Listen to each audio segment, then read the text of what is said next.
Hello, everyone, and welcome back to another brand new episode of the Collider Games podcast. My name's Dennis Zinn. I'm in studio with Tony Revis. And, we're here. Yeah, you're back again. Back again. We're back again. And also back again is Caboose through Skype. Yes, through the magic of Skype, Yeah. I am here. How are you doing?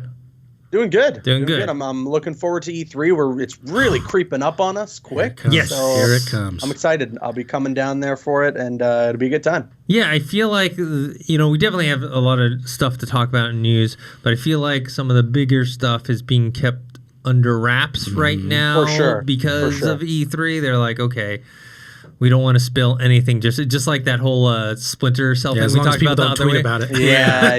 They're like, oh, no, that was a joke. It didn't sound like a joke to me. We'll see. A quote-unquote Yeah, joke. yeah. So, yeah, let's get started. Caboose, you sent me this one right before we started.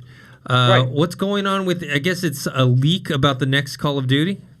Yeah, so supposedly a bunch of influencers, content creators and stuff over the last couple of weeks, or I think just within the last week, have been shown already the next Call of Duty game set to come out later this year.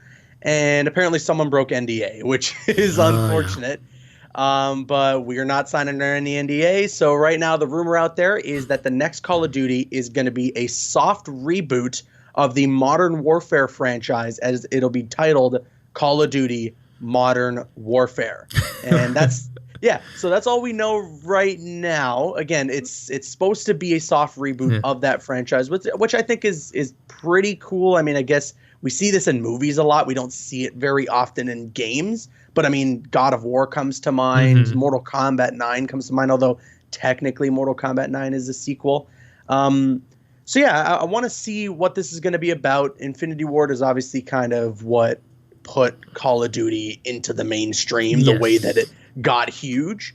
So whatever next project they got planned here, I want to see. I haven't really been following Call of Duty too much. I mean, I was a little into Black Ops 4 because of the Battle Royale mode, but we'll see how this goes. It's just it's interesting to hear that they're going to be rebooting and they're not planning to just do like a Modern Warfare 4 or something. Yeah, it's because, remember, Call of Duty used to be a game about World War II. Yeah. Right? Right. And then with the fourth one, which is ironic because I think this is like the fourth of the Modern Warfares that they're renaming it. And then Call of Duty 4 ended up being, Call of Duty 4 : Modern Warfare. And then now they're going to do this fourth Call of Duty Modern Warfare. And basically, they took the popularity of Counter-Strike and like brought it to another level. Yeah. And so I'm interested to see what they're going to do with this soft reboot. I mean, I'm hoping that they're going to still have a single player campaign, which Blackout did, or Black Ops 4 / with the Blackout mode did not. Just because, I don't know. It's weird for me to, say, because I'm probably the opposite of most people, is I play the single player and then don't play the multiplayer just because I suck at it. Yeah. So I remember a while back there were a lot of rumors that it was going to be Modern Warfare 4 and that supposedly the campaign was going to be a remake or like a remaster of the Modern Warfare 2 campaign. I guess that's not going to be the case. But I'm with you, Dennis. I hope that they have a campaign this time around because that was a really unfortunate thing for Black Ops 4 to be missing, especially considering the game still being sold full price. To be missing a good chunk of content there is I don't know how to feel about that. So I don't know. I'm looking forward to it, though. I mean, I'm sure we're probably going to hear about this really soon because of E3 being right around the corner. The rumors are suggesting that within the next week it's going to be revealed, and then we'll see the gameplay at E3. So we'll see how this goes.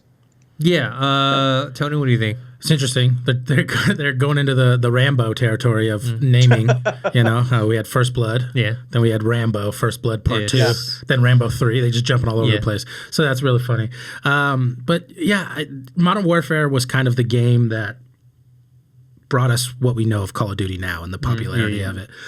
So it's really interesting to see them, because they can't keep going back to the well. Like, what are we going to get? Modern Warfare 4, then Black Ops 5, then Modern Warfare 5. Like, just going over and over and over again, like doing something to kind of reboot and kickstart, even in a soft way. We've seen a lot of games do that and have success with that recently with God of War, with Assassin's Creed, with these ways to kind of reinvigorate the franchise. So this is a cool way to do it. Still a little confusing if we, until we see what it's going to be, if it's going to be a remake of a campaign that we've already seen. But yeah, I'm the same way. Because once with these games, with like Call of Duty specifically, because the Call of Duty Modern Warfare Remastered was on PlayStation Plus for free a couple months ago, and I got it and tried to play online. I was like, ugh, can't do it. I can't do it. If you're not putting in the hours, it's the same thing with anything. Same thing with Mortal Kombat, same thing with Fortnite, all these games. But I feel like with Call of Duty, like people spend so much time playing it. Well, it's also tough too when there isn't so much of a player base there. So the only ones left are the really hardcore players who just eat, breathe, sleep Call of Duty. So it just gets too tough. And I can't keep up. The most fun I had with Modern Warfare and Modern Warfare 2 was not playing online, was playing the campaigns, and then with Modern Warfare 2 when they added like the Spec Op missions that you could do with a partner that were like co-op, those were a lot of fun. So if it's got those kind of things, then I'm on board for sure. Let me ask you this because in the few times that I tried to play online more recently, because back in the day I did hop online and it was fine.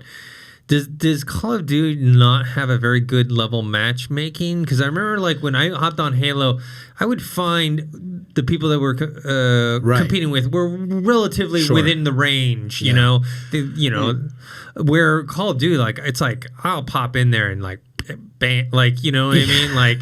I don't feel like the people that I'm playing against are anywhere in like close. Same ballpark, yeah, exactly. Yeah, I agree. And even when I did play, I used to play Call of Duty online a ton. I'd usually be in like a party of like 8 friends, and we'd pretty much be playing together. Because I remember like 4 and 4 or something like that. Stuff like that. Yeah. Because and then even like with Black Ops, I think it was Black Ops. There was like different specialty games like Sticks and Stones, where you have like a tomahawk and like a throwing knife. Game. Yeah, and that kind of stuff. That was so much fun. Stuff was fun.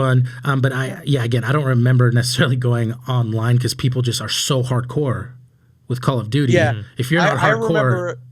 You're totally right. And I remember like when I was in my quote prime of playing Call of Duty, the way that I would always do it, the way that we always set it up is it would be me and like a group of 8 friends. We'd basically fill one of those big team battle lobbies of one team of friends, and we'd take turns. Like this game, this dude's going to be the guy who's getting the most kills. Everyone's going to play support and help them try and get like a super high kill game or something. And we would just kind of rotate in that. And then that's where I guess a majority of fun came from, because usually we would learn things like spawn traps and, you get people playing support who have a ton of shields for you and you'd have extra health. It got pretty crazy. And I miss the way that Call of Duty was. And I know that it'll never be the way that it was again because of how many more people out there are playing games nowadays compared to back then. But we'll see. I'm cautiously optimistic about this brand new Call of Duty, because I guess everything that we're hearing around it is that there potentially will be a co-op campaign. And I think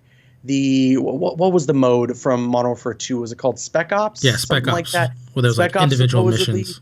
Right. Supposedly that might be returning as well. So a lot of the information that we're hearing intrigues the hell out of me. Yeah. But I'm waiting to actually see what we got here. And I'm guessing we're going to see it in like the next week. So I look forward to that. Yeah. When you talked about how Black Ops 4 didn't have a campaign and it was still full price and is Infinity War. The funny thing is, and we'll talk about this later because this gets brought up again. But I watched the Half-Life documentary that NoClip did, and they talked about it, and a lot of these people like Randy Pitchford and other people have moved on from working in conjunction with Valve, and they talked about how Half-Life is, the first one was groundbreaking and the second one was groundbreaking, and that in today's modern age of first-person shooters, they don't know if they could survive, because the problem is Half-Life is outside of the mods, which Counter-Strike was a mod of, single player first-person shooters aren't really the thing, right? And oh god, I forgot the guy's name, but he's the head of or one of the heads of Respawn. He talked about Titanfall, because remember the original Titanfall didn't have a single-player campaign, and the second one has one, but it's short, right? It's like 5-6 hours. Yeah. It's not too long. Yeah, he talked about how like the problem is you spend like 90% of your time making these campaigns, these single player missions, and only like 10 or 20% of the time doing the multiplayer stuff. But yet most people are only playing the multiplayer stuff. So they find like this balance, and that's probably why Titanfall campaign is probably short, is that it's like they're not, putting the resources into what everyone is playing. Right. Right. And I think that's fine. Like you look at a game, for instance, like Mortal Kombat, or even the like Modern Warfare or Modern Warfare 2, those games have great storylines. They're not long by any means. They're not they don't have too much replayability unless you're someone who maybe wants to play them on a higher difficulty or something. But they're good stories. They're memorable. Everyone knows when I'm talking about Call of Duty Modern Warfare 2 and I mention Ghost, that image pops in your head immediately. You know what I'm talking about when I say stuff like that, because those stories had impact. And I feel that as long as you can give me that, even in a condensed 4, 5, 6 hours, I will be happy that at least it exists. At least it's there, and not something that they're like, we're not going to pay attention to it. Because Modern Warfare 2 had a fantastic story and an amazing multiplayer, in my personal opinion. And if you don't agree with me, then you definitely do when it comes to Call of Duty 4. Because story mode was fun as hell, and the multiplayer is like one of the biggest multiplayer games in recent memory in the past couple of decades. I mean, so that... Go ahead. Sorry, go ahead. No, go ahead. No, I was just going to say Call of Duty single players aren't that long either, right? Right, they're like 6 to 8 hours probably. Exactly. They're not very long. Yeah, and that's all I'm asking for. I don't need this massive 30-hour epic. I don't need Call of Duty God of War or something. Like, just give me a little bit of substance there. Show me that at least you care about that aspect of your player base. And I'm totally fine with that, because the same thing would apply to a game like Mortal Kombat. Nobody's jumping back in every single day of their life to play through the story mode over and over and over again. You run through it, whether you enjoy it or not, you've consumed it, and you now move on to the other content that's available that's supposed to have that replayability. And that's totally fine. But the fact that the story mode is there adds to the value of the game. And it allows me to say, yes, Mortal Kombat 11 is worth the $60, or I think it's like $80 in Canada because our dollar is horrible. But that's just my point, is that give me a little bit of story, give me a little bit of substance there, and even if it's not too much, at least it's there. At least I have that value. Yeah, which is crazy. You see story modes now in games like Super Mario Maker 2, right? But not in Call of Duty. Like, what? Shocking. Yeah. I always liken the Call of Duty single player. It's like you're playing like you're a character in a Michael Bay movie, but like in a good way, right? Yeah. There's like explosion. It's totally over the top, like, you know what I mean? Not realistic whatsoever. It's fun. And, I was talking about Titanfall. I picked up Titanfall 2 based on Caboose's recommendation, and also hearing in that documentary about Titanfall from the developer. And I haven't played a lot. I put about like maybe an hour into it, and it's fun. It's like it's the mechanic, and then now playing it too, because I played Apex Legends first. I'm like, this is totally this is, I mean, obviously Apex Legends is in that world, but Apex Legends is a much bigger game, like known to the gaming world than Titanfall. And I'm like, okay, the sliding, okay. In Apex, can anyone walk on the walls? I know not everyone. No one. Okay. I wonder when you can climb up. You can climb up a little bit, but you can't do the full like wall running like you can in Titanfall. Yeah. So Titanfall 2, the game mechanics are great. It's super smooth. Graphics are great. Story so far is just whatever. I mean, I wouldn't say it's good or bad. It's so far, but I've only played like an hour. So probably keep going on that. Especially, I kind of like the fact that it's only 6 hours. So you knock it out. It's not overwhelming. No, because I get super overwhelmed by like. Well, Red Dead was 60 hours. Right. Yeah. Yeah. Or like even longer if you're trying to do like the side missions. Oh yeah, I didn't do any side missions, and it was still quite a trek. It's quite a trek. Yeah. I'm glad I did it though. Yeah, I'm glad I did. All right, let's move on to the next topic. The next two are going to be kind of video game, but in the movie land related. We got Knights of the Old Republic, the movie. Oh boy. This has been something that's been speculated for a long, long time. Yeah. But it's kind of been more and more solid now. I know in an interview with Kathleen Kennedy, who is, the grand poobah of Lucasfilm, she had answered in like an interview saying yes, that one of the next movies is going to be. She didn't say so much like Knights of the Old Republic like the game, but she said in that world. Yeah. And now we have other more kind of information where you have this I think it's a screenwriter. The screenwriter Leita Kalogridis, who wrote Shutter Island and was the executive producer on Avatar, and she also was a co-writer on the Alita Battle Angel. And apparently she was reportedly hired to write a script for this kind of Knights of the Old Republic trilogy that people are speculating that Benioff and Weiss of Game of Thrones fame are doing, and that they're going to take some of the characters from that. Caboose, I think you said you never played the game before? I did not. Okay. Yeah. Have you ever played it? Yeah, way when it first came out. Okay. And I didn't stick around on it too long. You didn't complete it? No. Okay. So it's one of those games where the gameplay mechanics were a little weird because it was like real time, but it actually wasn't real time. It was turn based. Sure. They just made you feel like it was real time. Okay. But then when they eventually made Mass Effect, they turned it completely real time. That kind of setup. I mean, Mass Effect is basically taken from what they did in Knights of the Old Republic. But anyways, the story is great. To me, it's like I have when I think of Star Wars, Empire Strikes Back is like, obviously my number one thing, but Knights of the Old Republic is like right there behind it. So it's one of those things where the story and the lore of it is fantastic. And I know a lot of people are shitting on Benioff and Weiss for Game of Thrones' season 8. Why is that? So, some people are a little more skeptical. I'm going to give them benefit of doubt. I think this last season wasn't as good as the rest of the seasons, but I don't think it was crap like some people do. And I think they were rushed, and they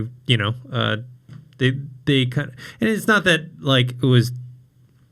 They're completely without blame, but there was a lot of outside influences on that. Exactly. And to not to divulge too much into Game of Thrones, but the way that I look at it is way too many people are hung up on the idea that if it's not the best, it's the worst. Yes. If it's not the greatest thing ever, it's a dumpster fire. And I'm not on board with that. Yeah. How did they turn? Because I saw comments, worst show ever. It's like, first of all, the first to me that's the 6 seasons, because 7 is when you start to see kind of some drop off there, but the first 6 seasons are some of the best television you'll ever see. Right. Yeah. And that didn't go away. Like that's still there. Exactly. I don't know how it turned to. And it's interesting too because Star Wars gets the same fate. You know what I mean? When it comes to that, where if it's not the best, like if every like Episode 8, if that's not the best Star Wars movie yet, a lot of people hate it. So it's really interesting that now they're diving back in to another gauntlet like this. So. I mean, the Game of Thrones thing, Backlash, was very similar to the Last Jedi stuff. Yeah. Where it was like a lot of parallel. Yeah. I look forward to this though. This news sounds pretty cool. I mean, I don't know too much about it myself. I will admit, I'm not a diehard Star Wars fan, but a lot of people who I know that are diehard Star Wars fans make reference to the story a lot and talk very highly of it. So to see that it's being adapted into a film in some way sounds really cool.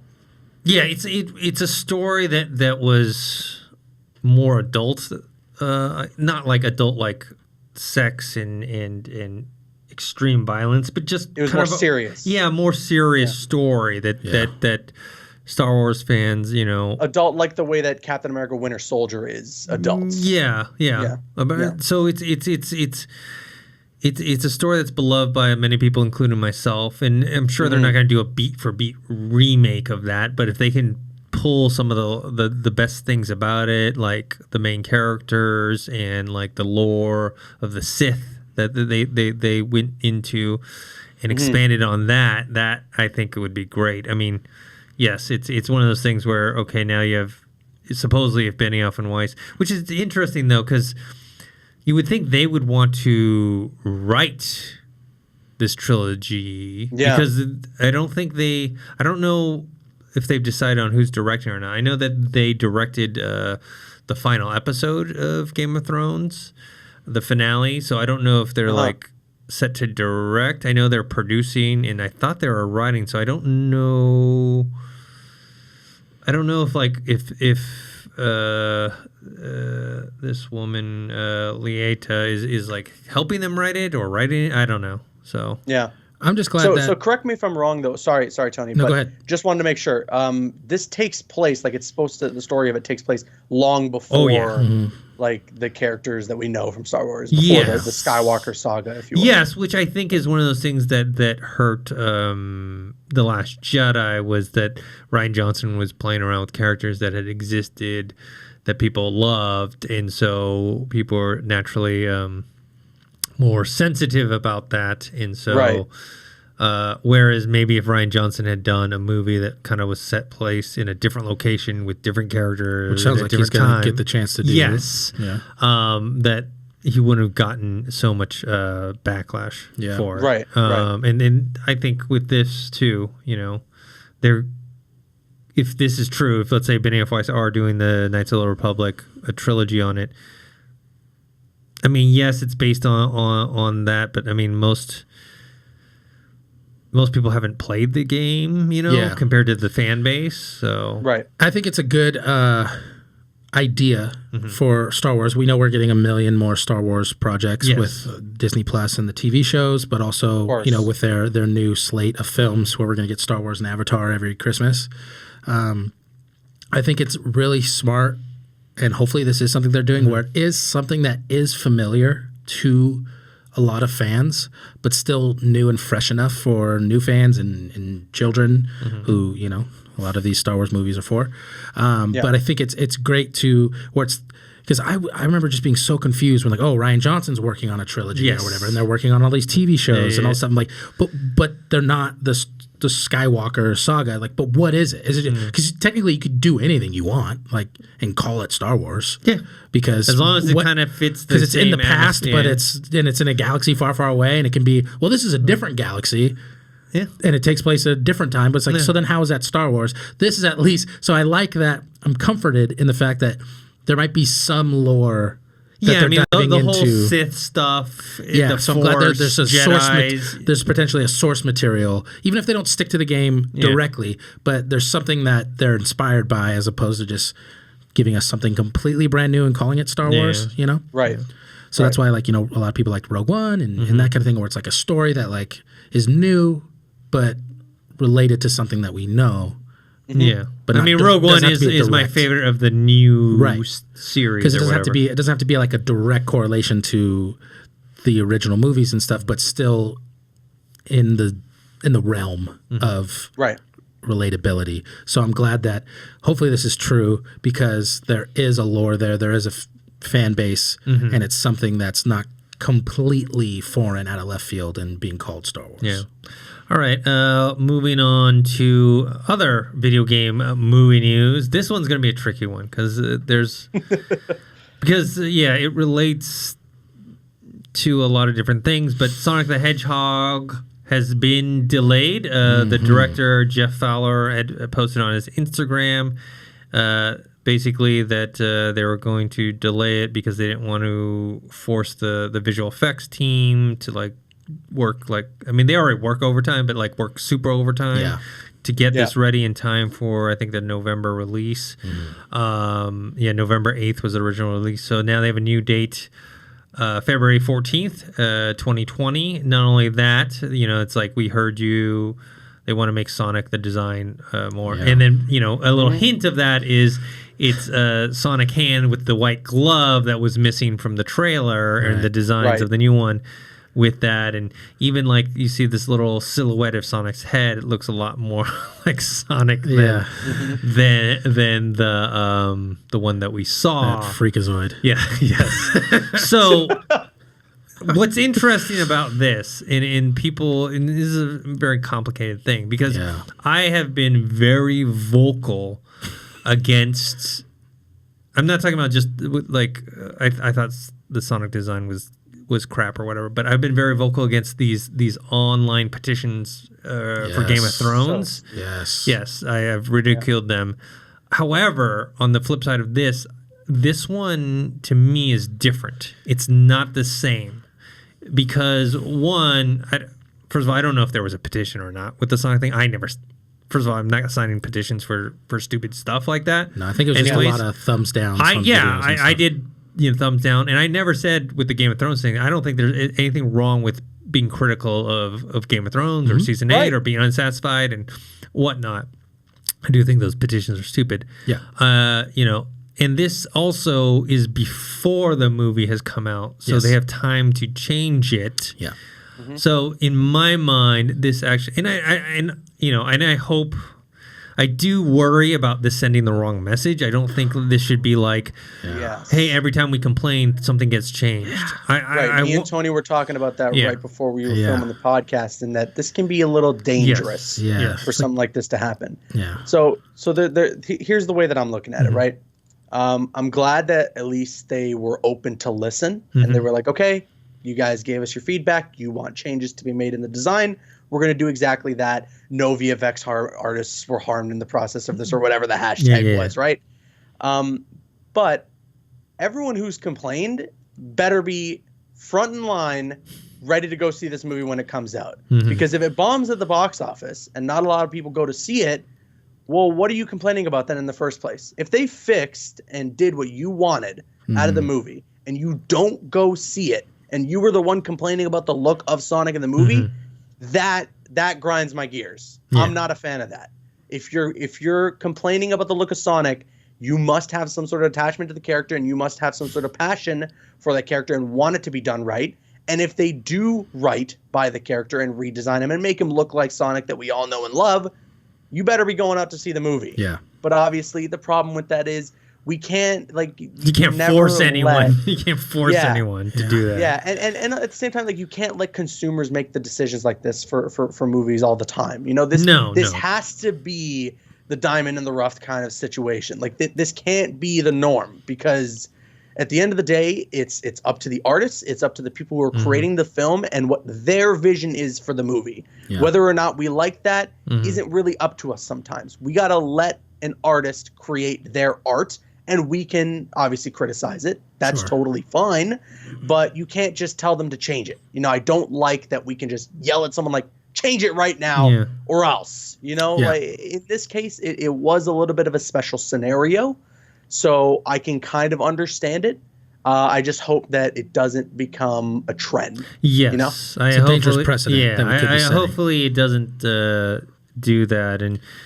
And also, it's just one of those things, like, okay, like with the Game of Thrones thing, I wish, like, anyone who signed that petition, like, couldn't watch the finale. You know what I mean? Like, you complain about it, you hate it, you want them to remake it, well, here's your punishment. You just don't watch it because you know, you want them to remake it, okay? Right. Same with Robert Pattinson and Batman. Yeah. If you don't want to be Batman, it's funny, you better not. That Game of Thrones... Right, exactly. No, you're exactly right, Tony. And that Game of Thrones petition, I wouldn't even be surprised if that bumped the viewership for that finale a little higher.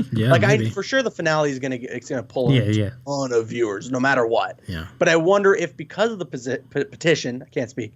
Because of the petition, I wonder if even more people were tuning in than before. Maybe. So I wonder if, all in all, it did nothing but benefit HBO and all the people working on this show for them to create a petition which did nothing and would have done nothing. Yeah. No one's going to remake the whole season of the show. Come on. Yeah. So in this certain circumstance, I like this because, one, it addresses an issue before the movies come out. Two, I actually think this is a much more favorable date for them. February 14th versus November. You know what I mean? Your competition at that point is far less. And I do think, and I've mentioned this many times on here and on the trailer reaction I did. Look, it's a business, right? You want to sell to kids. Yeah. Make the thing cute so you can sell merchandise. Yeah. No one's buying that freaky, that thing's teen wolf looking Sonic. Yeah, no. So, the story we're talking about with them moving the date, I'm very happy with. I'm very happy with that because, again, I just want when the story broke that they were going to change the design, I was like, oh boy. Again, I don't know, and I was like, I don't know how much of a task that's going to be to like change the visual effects to do it. But I was just like, please, just be a lot. Just delay the movie. Like that's what I was thinking. Just delay it. We don't care. Like it's not going to, if you're doing what the people want and giving us the design that they want and they do it right, then that's what's most important. So delay the movie. So I'm very happy that this has happened because I don't want that blowback in the crunch time, which we see in video games, and we talk about that a lot. So I'm glad that we've avoided that. Now, I'm still I don't know how to feel about this whole thing because yes, it looks like trash and I'm glad it's going to be different. And it doesn't seem like rocket science to make Sonic look like Sonic normal. Yeah, right? Sonic. So just do that. Like you don't have to reinvent the wheel. And I'm glad that they did it in the, so that, because they know the movie was probably going to be real bad if they didn't. Now, though, there is a lot of pressure on them because we still don't know that the next design's going to be good. They might still bomb. They still might although I assume they're just going to do classic Sonic. Maybe. I'm guessing but they're just and here's the artist in me. Being an artist and performer myself, I like what you said, Caboose. I'm a big component of like art is art and it's all subjective and it's up to the person making it to have their artistic voice be heard, and it feels like that was kind of being taken away and the artist and performer in me doesn't like that. Someone in the VFX department worked really hard on the design of Sonic that we saw in the movie. Yeah. And it's not like they were trying to make a bad design. They were trying to do something new. They're trying to obviously make it realistic and that I think vibe, that was the choice that's the choice, and that's maybe was the wrong choice. Yeah. As we've seen. And they've maybe saw that, and it's good that they can go back and rectify that, and hopefully it's successful, and I'm rooting for this movie.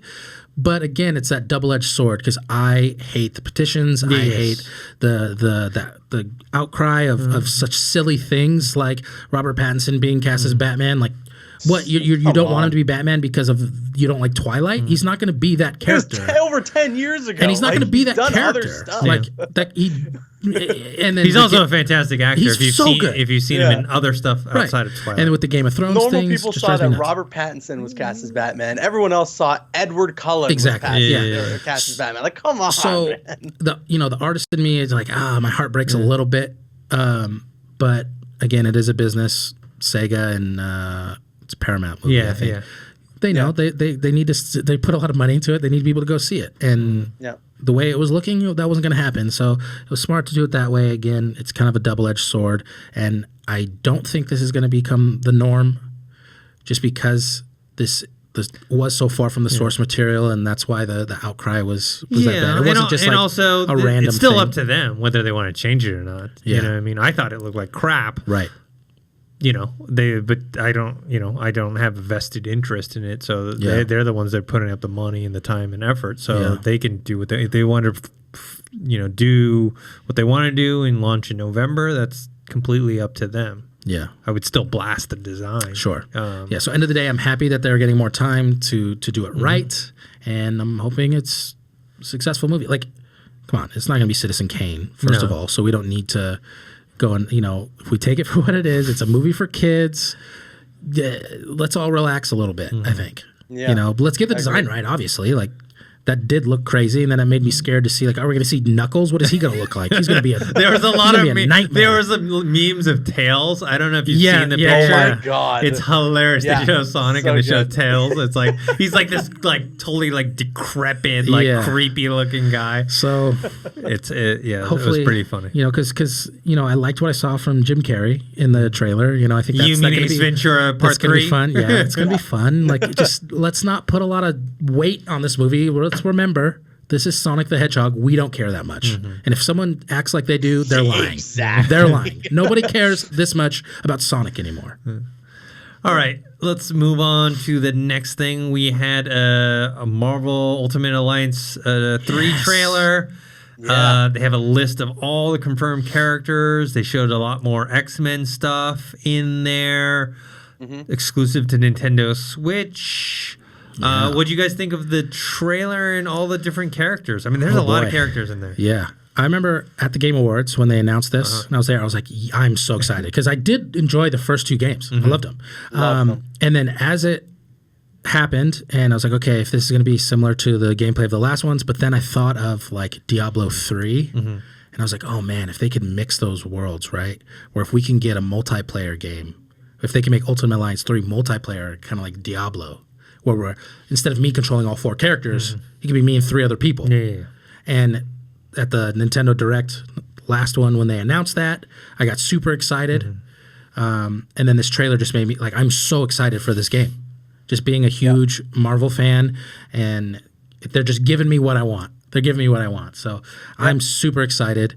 It's finally good to see, because I know that like Marvel vs. Capcom Infinite, I felt, again, the game director kind of refuted this, but I don't know if it was true, where he was kind of had his hands tied with what characters they could use because they were trying to keep it kind of MCU. Yeah. That's why there's no X-Men in there. Whether or not, whatever he says, that was the case, right? So it's cool. I'll believe him because conflicting. Working. No, I said I believe him because working in the industry, when you start working with licensed properties, there's so many like red tape that like, oh, you can't. So use you do think that? I think that he's telling the truth in terms of what, that he didn't choose X-Men just because, or that. Because that's what people think, that he couldn't put that's Wolverine and Magneto in the game because they're not in the MCU, and then the game director was like, no, like we just chose the characters we thought we wanted. Oh no! You agree with us? Yes. So I thought you said that he actually said that. No, he refuted that. Yeah. But I think he's just trying to save face and protect. No. Yeah. So that's what made me super happy, is to see all these characters. Now we're seeing, the Avengers we love with the Guardians of the Galaxy in there, and we're getting X-Men in there. So it's like, nice. There's only one thing missing. Let's hear it. Marvel's first family. Yeah. Like, where are my Fantastic Four? Okay. Yeah. You giving me my X-Men. I'm very happy about that. We're seeing the Fox characters in there. Finally, nobody really can have the evidence that they don't want to use the Fox characters. But where's my Fantastic Four? They're not. Because they gotta be in here. They're not in the game. Not in the list. Not as far as we know yet. Oh wow. Yeah, it's all a lot of MCU characters, and then with the Fox Marvel characters. And it's very weird because earlier this year we had this whole Fantastic Four week, and there was a bunch of Fantastic Four content being added into like the Marvel mobile games. Spider-Man. We had the Future Foundation suit added to Spider-Man PS4. So it's really weird. If they don't end up in this game, I hope at least they're planned as like DLC or something. Maybe. Because that would be extremely disappointing. I'm glad that at least, especially the fact that they had the X-Men in there, it's not just Wolverine and Scarlet Witch. No, we're going to get Magneto, Juggernaut, Nightcrawler, a lot of different X-Men. That's awesome. I'm so happy about that. But I hope we get the Fantastic Four as well. Yeah. Besides that, trailer looks great. This game looks like a ton of fun. Some people are finally starting to get a little more on board with the art style and the way that it looks. Because clearly it's a very big departure from the previous 2 games, and it's not connected to the previous 2 games, which is the only thing that I'm kind of bummed about. But I don't know. I'm looking forward to this game. Now that I finally got a Switch, I'm very excited to try this out. This will be, dude, we can finally play something together. Exactly. This will be a really nice go-to for like a plane ride to just jump on and play and find some good enjoyment for a couple of hours. When did you pick up the Switch? Excited for this. When did you pick up the Switch? I got it for my birthday, actually. Nice. Earlier this year. Yeah. 2 months back. Changed my life. I've been enjoying it. I'm taking it with me when I'm heading to E3. So nice. Cool. Yeah. Oh no, I was gonna tell a story, but I'll tell you off camera. Off camera. Sorry, people, you don't get to listen. All right. Moving on, we've got Dead Island 2 is still in development. I don't know if you guys played Dead Island, but I actually played it and I had quite fun with it. It's like a FPS version of a zombie killing game of like Dead Rising. But it's a much slower paced. It's not like, we've been talking about World War Z and like how much fun that is. That's like a third person Left 4 Dead. Left 4 Dead is obviously a first person like shooter. This is less of a, even though you have a guns and whatever, but it's a much slower pace. More melee combat, and also just a little RPG light elements to it where you can like upgrade your weapons, upgrade your skills. There's some story to it. I had a blast playing it. It was like 4-player online co-op. This was back with the Xbox 360, and I guess this game has been in development for a long time for the new generation. I mean, in 2014 at E3, they showed gameplay footage of it, and it looked cool. I don't know what the hell's going on, but apparently when THQ like put a list out of the games that they were still coming along, the Dead Island 2 is still on there, so. Will we see it at 2018? I mean, because they showed it. They showed it at 2014, and then they just didn't show it at, at E3 for like 2016, 2017, 2018. Just nothing, nothing going. And THQ's been having some issues. Yeah. So it makes sense that's kind of been lost in the fold. It's weird. I remember. I don't know if you guys remember the very first Dead Rising trailer. Yeah. Not Dead Rising. Dead Island. Dead Island. It was actually like an award-winning trailer. Yeah. So it was like live action mixed? No, it was a cinematic. It was like a cinematic where trailer. like it goes backwards in time, basically the whole trailer. I thought it was amazing. And I like, wow, never expected something like that. But the game didn't really live up to that. It was never different. Supposed to be. It was different than that. That was a funny thing. Is like you expected one game from that cinematic trailer, and it was a totally different game, which I actually enjoyed, but it just wasn't what they were selling. It was never supposed to be something that was taken that seriously. It's supposed to be a good amount of fun, and it kind of does excel at that. And especially if you look at the cinematic trailer for Dead Island 2, they really wanted to sell on the kind of craziness of it and the more fun aspect. Yeah, it's set in Hollywood, and it's like you can see the Hollywood sign in some of the gameplay footage, and he was talking about like stuff like people still want to watch football, and you got to go like gotta go get gas for the generator so they can watch football, and then they're too loud when they're watching, and more zombies, like that kind of campy. The first game was not that serious. It was fun. You even had skill trees for your combat. Like I remember you had to learn how to do the foot stomp on the zombie's head. So much fun. I had a blast. And and I don't know what's been going on. It's probably in the development hell of all development hells.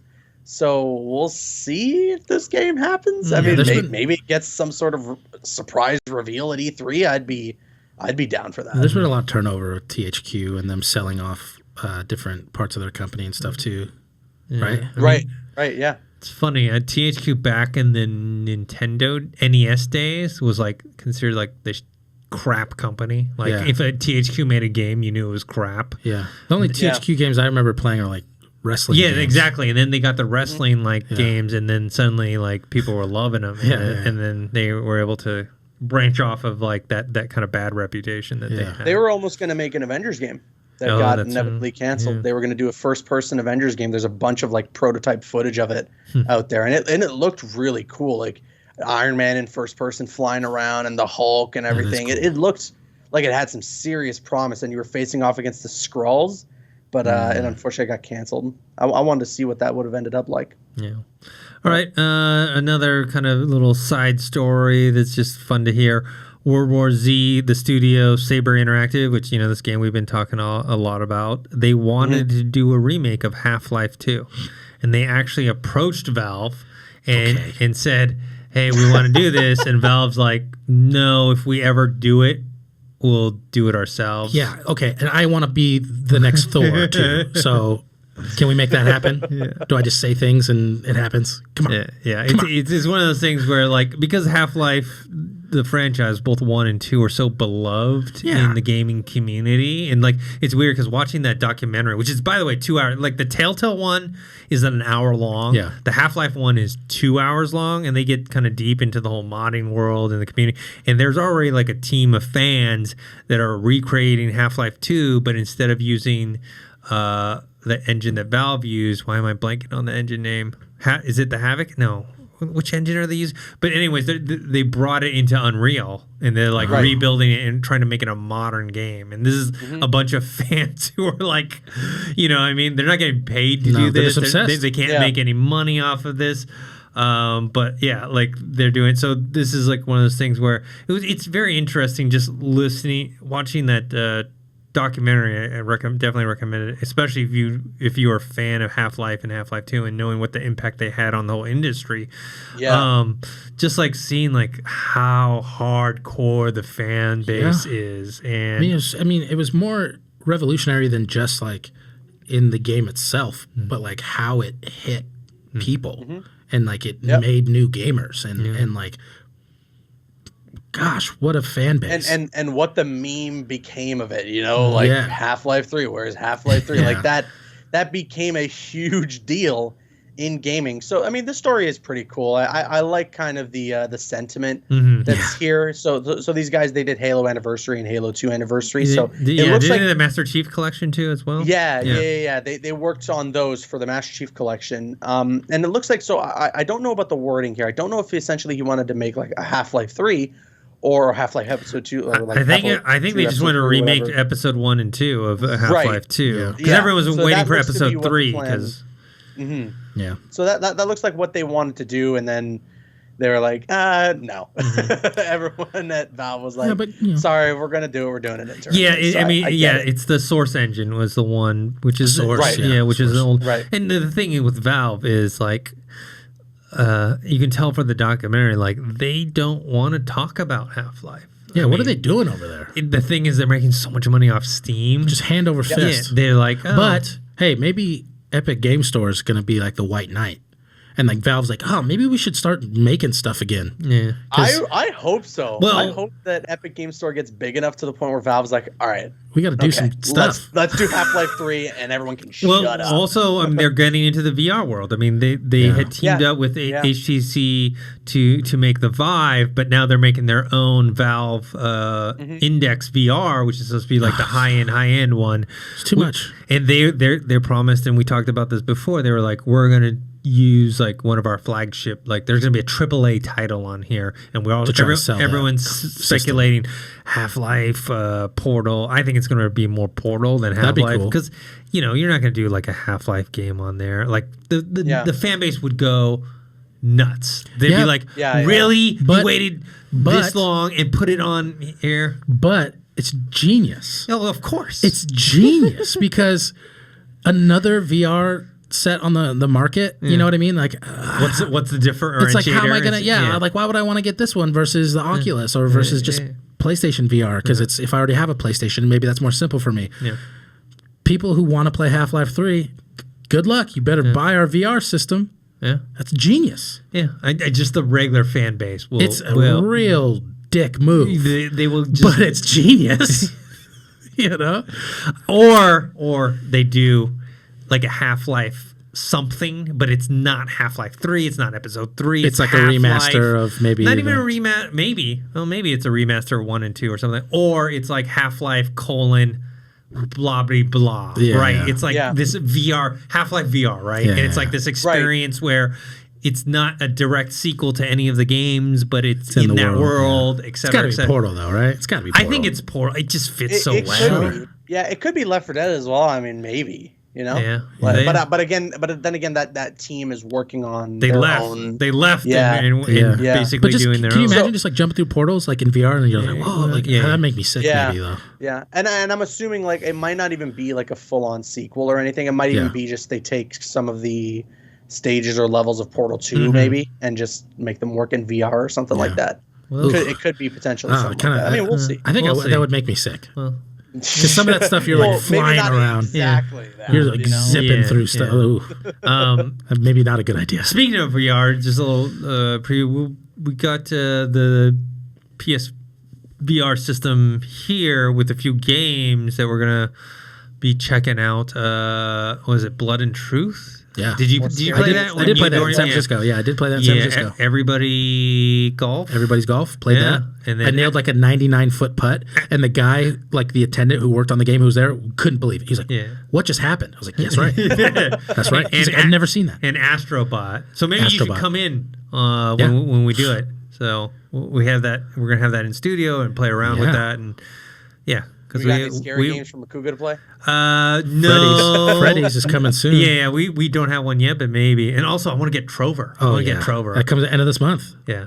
May 31st. So definitely gonna look out for that. All right, I think that's it for news. No, one more news thing. Lots of news.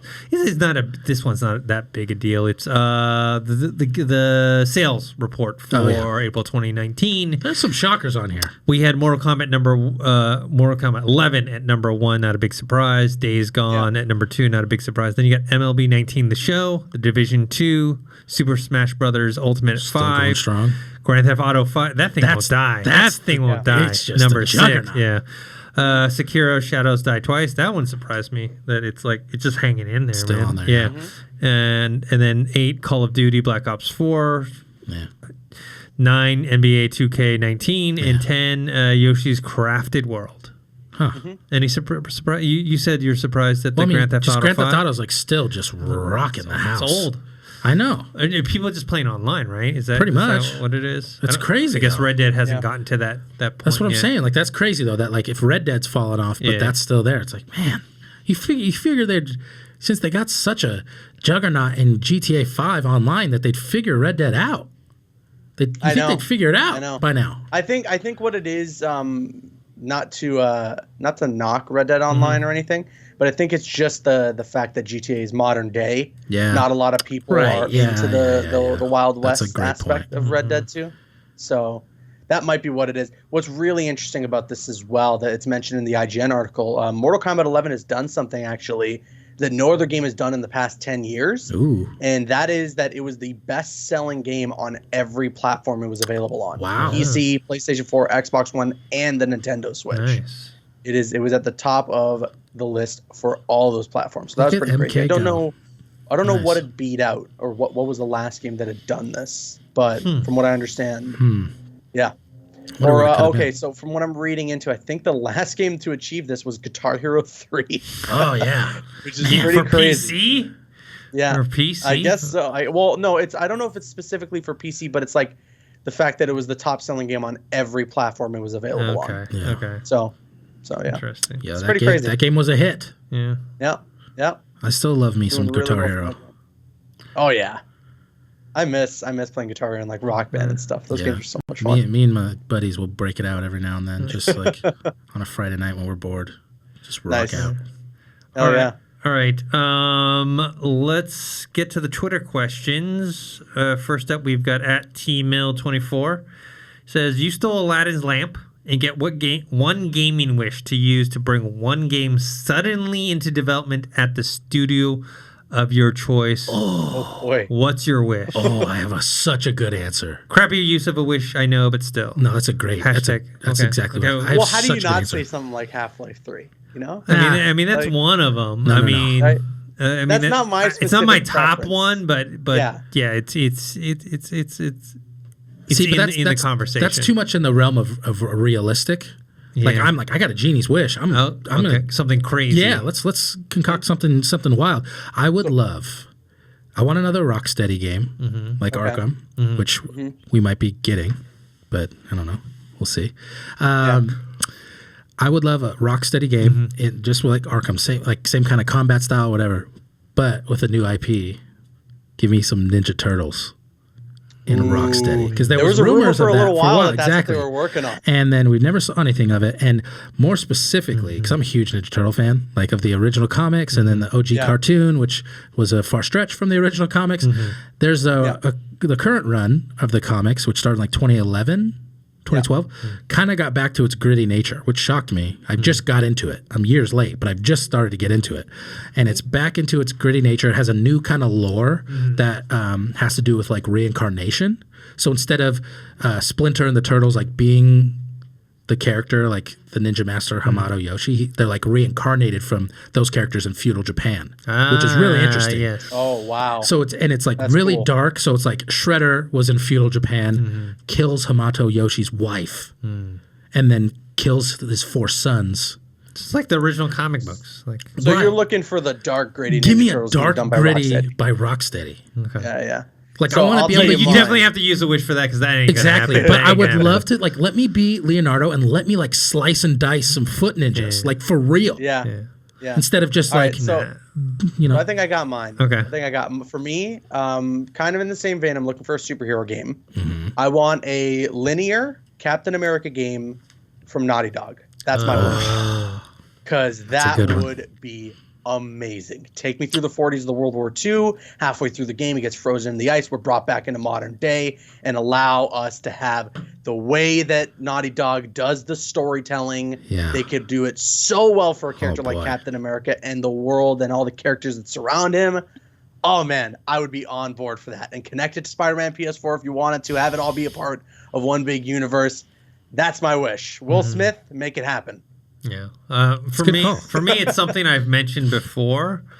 But yeah, you get Game of Thrones, the franchise, and you mix it with either Rockstar and do it in the vein of Red Dead 2, or I'll do a slight variation. If you have BioWare, not the Anthem BioWare, but the Mass Effect, the good ones, the Mass Effect Dragon Age Inquisition BioWare. Yeah.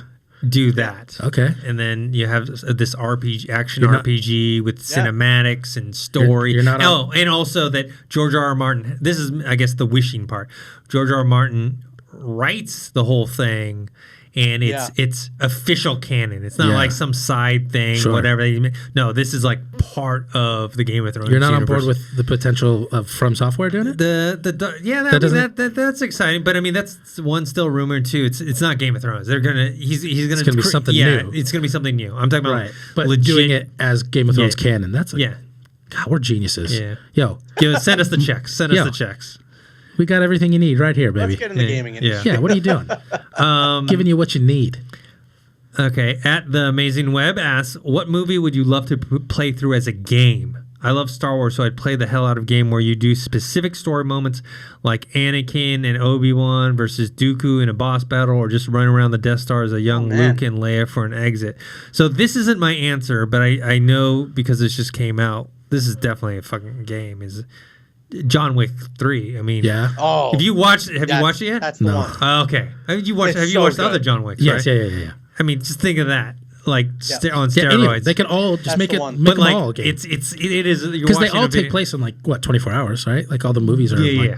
Okay, but imagine it was open world and you're excommunicado, and people can just show up and try and assassinate you or something at any point in time. Oh my god, that's a good idea. That's a good. There's some 6 fight sequence. I mean, they're right out of video game. Like, my god. So that's what I said when I watched John Wick 3. It feels like a video game movie, and I don't mean that it's like a video game adapted into a movie. No, it feels like the movie is a video game. Right. You know what I mean? Like Dennis, you totally probably know exactly what I'm talking about. Where they feel like there's moments where it's like there's like a boss battle even. You know, there's like it feels like you're watching the cutscenes of a video game play out. It's amazing. So that's the choice for sure.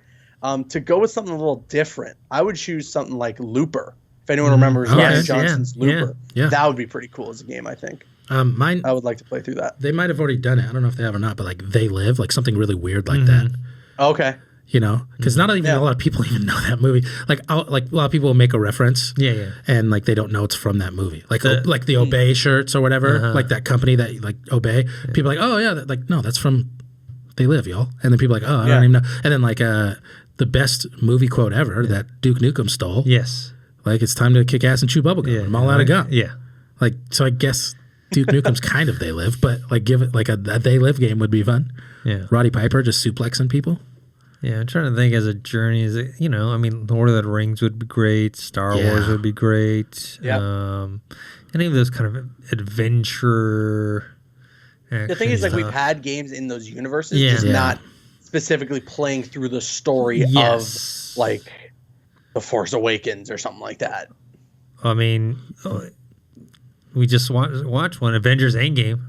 Yeah. Oh man. Imagine you could Hopefully play the Avengers project gets revealed at E3. I really want to imagine if you played through Infinity War and Endgame together. You started in Infinity War. That'd be pretty cool. And you play the different characters, right? Every time you jumped to a scene, you jumped to like a different scene. Mortal Kombat style. Yeah. like how they do their story. If we don't get Avengers news at E3, I'm gonna go to Square.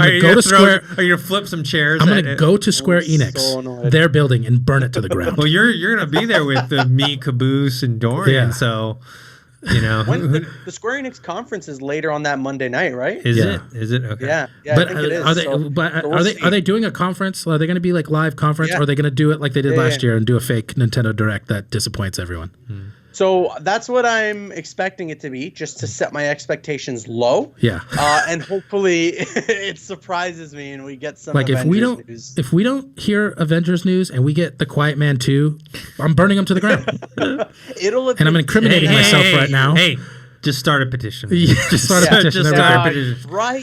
That's the only way. Yes. Can we get someone else to take over for the Avengers project, please? It's the only way to get things done, right? It's online petitions. Yeah. The thing is, like, if we don't hear anything at this E3, it'll have been 2.5 years with nothing about Tony's this not game happy. other than it exists. I'll be so upset.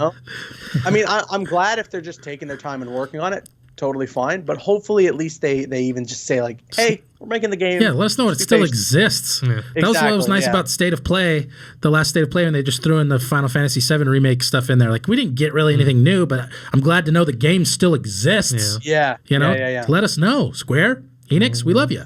But you got us. We're hanging on. But it's Square Enix, right? That's the unfortunate thing about it, is they like to take their time, and hopefully that means it's because we're going to get a really good product. Yeah, but man, it's scary because like if you take that long to make Kingdom Hearts 3, why is that game not perfect? Mm-hmm. You know what I mean? Right. So it's kind of scary. It sold really freaking well. Yeah. So the hype reached. Yeah. This next question, I don't know, maybe that's your answer, Tony, but it says. From @BladeGTR, he asked, this will be the last question we take. With E3 just around the corner, what upcoming games are you looking forward to hearing more about? Also, thoughts on Microsoft being the only ones of the big three doing an E3 panel this year? Well, me and Tony are in agreement on what we want to see. Yeah, well, if we don't if they just called it E3, the Avengers trailer, and there was no other games announced, I'd be fine. Okay. Just let me know. Completely okay with that. But we're still gonna get a Nintendo Direct that's hopefully pretty good. I mean, of course, they do their own thing. They don't do the panel anymore. But I kind of like the approach because they just get to hammer us with games, and I like what they did when they just had a Direct only on Mario Maker 2. And I'm like, good, get that information out of the way because that game's coming out in a few weeks. So now hopefully we'll get a lot of surprises from them. So yes, Avengers, I just ranted about it for 5 minutes. So I'll pick something else. I'm really looking to Nintendo because I'm a Nintendo fanboy and I love my Switch. So I'm just hoping we get some like surprises like Master Chief and Smash. Yes, like who in Smash are we gonna get? I would love like a Metroid Prime trilogy on Switch. Oh, okay. Because since we have such a delay until Metroid Prime 4, it'd be nice to kind of tie us over. Anything big like that? There's a lot of leaked, like with those Best Buy leaks of like potential Zelda games, like Link to the Past HD, whatever that would be. Okay. Because we are getting Link's Awakening HD or whatever, and there was like a Best Buy in their employee portal of like a listing of Metroid Prime Trilogy and some Link to the Past HD or whatever.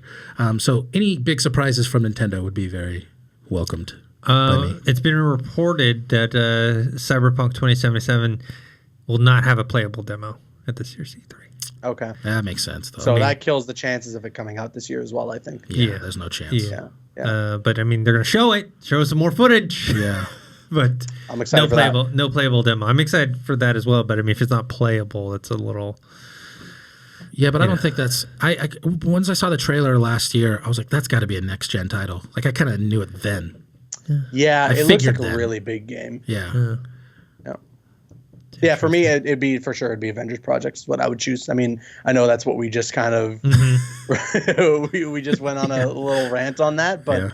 Yeah, I want to see more from that game. I really want to figure out what's going on with it. I want to mix the two questions together. I'm looking forward to seeing what Microsoft's new studios are going to be, because there was a leaked thing their whole press conference. Yeah, their whole press conference and what they were actually going to show. Actually, let me bring that up real quick. Which take it with a grain of salt. But there's a lot, because like the one thing that made me say, I'll take this with a grain of salt is because there was something on that leak that seems to be on every leak every year with E3, which is a new Fable.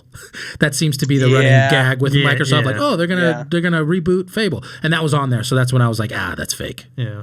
But maybe not, because that would be cool. I mean, they said Gears, which we know is coming. And again, a lot of that stuff was like, duh. Like, of course they're going to give us Gears 5. They're going to give us Halo Infinite. I mean, and also they're going to give console specs for the next Xbox, whatever they want to end up calling. We see a couple of whatever exclusives they might have planned through some of these new companies that they have hired to, create these quadruple A games. I mean, Halo Infinite. But I mean, that won't be playable because that's going to be a next gen probably. Console. But a lot of things that stuff will be playable. But I mean, I think it's a good thing. Like, good for Microsoft to be the big one this year in terms of the fact that they're the only ones that have a major panel. That's why Nintendo's doing their direct, but that's why I think that leak I don't really trust, because there was nothing on that leak that I read that was like, what? And I think we're gonna get some mind blowing moments from Microsoft this year because they're in the driver's seat. Yeah. Like this is their opportunity to really get back in like the good favors. Like, they lost to Sony. They'd be absolutely insane not to just go all out. So I would,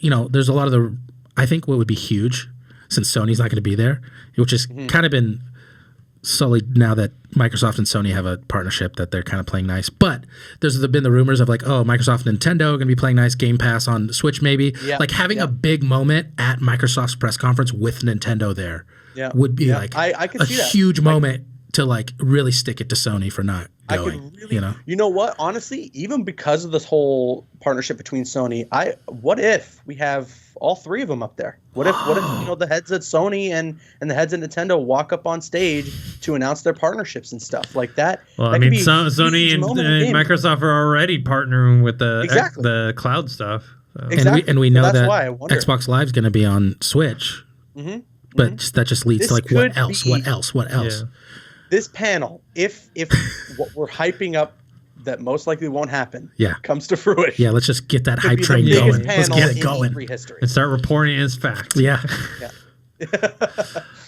So this is going to be a very interesting E3 because it has to be, because a lot of like the excitement level seems to be lower just because there's like 2019. Well, you're also at the end of nearing the end of a generation. So, but you think that would be make people more excited because we're like, what's like, are we getting? But I think they want to see like what's the franchises of the future, or at least the. And it's just like we had such a blockbuster year in 2018 with these masterpiece games with like that game of the year category was just flittered with just masterpieces. And 2019 is such a weird year in gaming because there's so much things that were like are coming down the pipeline that we don't know when. Yeah, Last of Us Part 2, Cyberpunk 2077, Death Stranding. Halo, we got next generation consoles on the Isn't the rumor that Death Stranding is next gen as well?